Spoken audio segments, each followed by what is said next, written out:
L'Apocalypse ne décrit pas seulement une bataille, elle organise une manière de voir la réalité, une structure d'interprétation,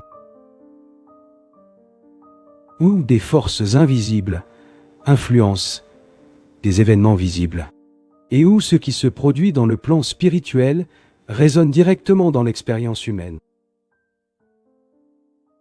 Mais cela nous conduit à une question délicate. Dans quelle mesure cette bataille doit-elle être comprise comme quelque chose d'externe? Et en quelle mesure reflète-t-elle des processus internes? Certaines interprétations mystiques suggèrent que la figure du dragon représente plus qu'un être.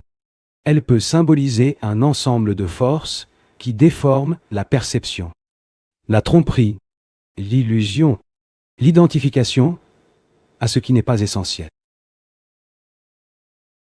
Dans ce sens, la bataille décrite peut être comprise comme un conflit entre clarté et confusion, entre conscience et conditionnement.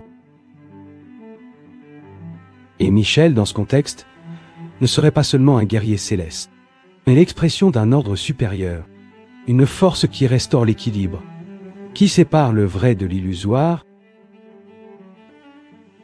Cette lecture n'annule pas les interprétations traditionnelles, mais elle élargit le champ de compréhension.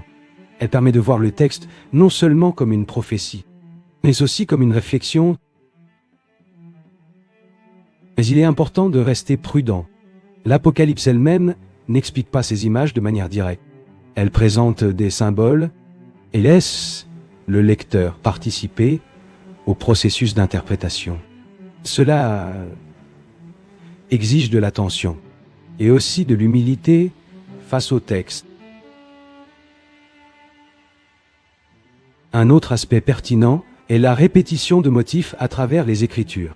L'idée de conflit entre forces opposées n'est pas exclusive à l'Apocalypse. Elle apparaît sous différentes formes dans toute la tradition biblique.